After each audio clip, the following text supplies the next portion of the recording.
آیت تو آپ نے سن لی کہ لا تسجدوا للشمس ولا للقمر، وہ واسجدوا للہ، وہ ان کو سجدہ کرتے تھے، سورج قمر چاند ستاروں کو کیوں کرتے تھے؟ اس کے اوپر میں 2-3 حوالے کوٹ کرتا ہوں۔ علامہ ابن حزم الملل والنحال،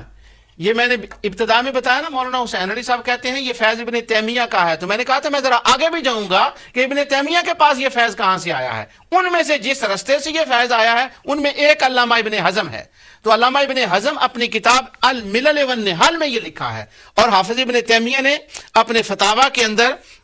فتاویٰ کتاب الربوبیہ، کتاب الالوہیہ اور سائبین کا ذکر کرتے ہوئے یہ بات کی ہے۔ وہ کہتے ہیں کہ بات یہ ہے کہ جو لوگ مشرک حضور علیہ السلام سے پہلے ابراہیم علیہ السلام کے زمانے میں بھی وہ ستاروں کی چاند کی ورشپ کرتے تھے، جیسا کہ قرآن کے مختلف مقامات پر اس کا ذکر آتا ہے۔ اس وقت اس کا ذرا مجھے ٹائم نہیں، اجازت نہیں دے رہا۔ وہ آتا ہے نا سورہ انعام کے اندر کہ فلما رأى الشمس بازغة قال هذا ربی، تو وہ سارے ستاروں کی عبادت کرتے تھے۔ تو مشرکین مکہ بھی ستاروں کی عبادت کرنے والوں میں تو کیوں کرتے تھے؟ تو علامہ ابن حزم اور حافظ ابن تیمیہ لکھتے ہیں کہ ان کا اعتقاد یہ تھا کہ نعوذ باللہ نعوذ باللہ نعوذ باللہ من ذالک، کیا تھا کہ وہ کہتے تھے کہ اللہ تعالیٰ کی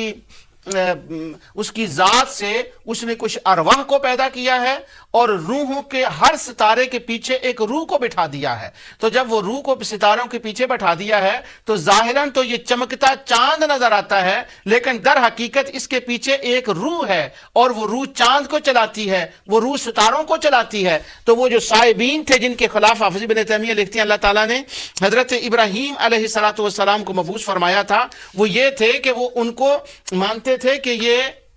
ارواح ہیں، بلکہ حافظ ابن تیمیہ نے فتاویٰ میں کتاب الربوبیہ میں لکھا کہ وہ تو افلاک کو بھی مانتے تھے کہ ان کے اندر بھی ارواح ہیں، کواکب کو بھی مانتے بھی ان کے اندر روح ہیں۔ تو ظاہراً تو پرستش تھی سورج کی اور چاند کی اور ستاروں کی، تو در حقیقت پرستش تھی ان ارواح کی جو ان کے ذہن میں، ان کے خیال میں کاہنوں نے ان کے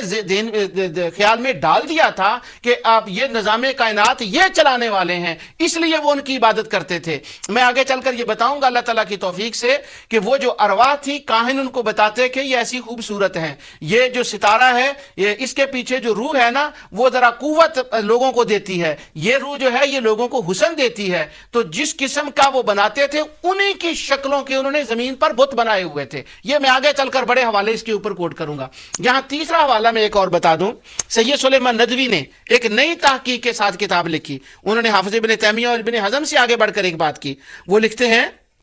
کہ بات یہ ہے کہ جو اب انگریزوں نے ڈگنگ کر کے دریافت کی ہے، انہوں نے مختلف حوالے دیے، اور یہاں انگلینڈ میں تو لائبریریاں بھری پڑی ہیں اس کے اندر، اس کے لیے فلسطین کے اندر، یمن کے اندر، شام عرب کے اندر، جب وہ کہتے ہیں ان علاقوں میں جہاں بتوں کی پوجا ہوتی تھی، وہ کہتے ہیں جب ان کو ڈگ کیا تو نیچے سے نکالے گیا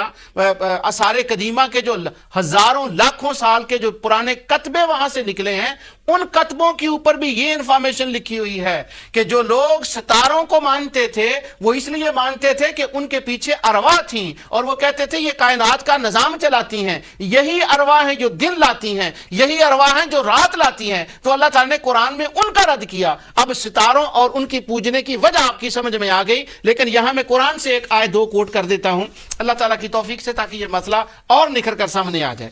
یہ سورہ قصص ہے، اور سورہ قصص کے اندر اللہ تعالیٰ نے ارشاد فرمایا قل ارائیتم، یہ 71 اور 72 دونوں آیت ہیں، بڑی توجہ سے ان آیات کو سنیں، اور جو ستاروں کو ان ارواح کے ذریعے ان کی پوجا کرنے والے ہیں ان کو دیکھیں۔ اللہ تعالیٰ فرماتا ہے قل ارائیت سوری میں پہلی دوسری آیت شروع کر دی، میں نے پہلی 73 والی، ومن آیاتہ سوری معاف کیجیے گا، ہاں قل ارائیتم ان جعل اللہ علیکم اللیل سرمدا الی یوم القیامت من الہ غیر اللہ یأتیکم بضیاء افلا تسمعون۔ سورہ قصص آیت 71۔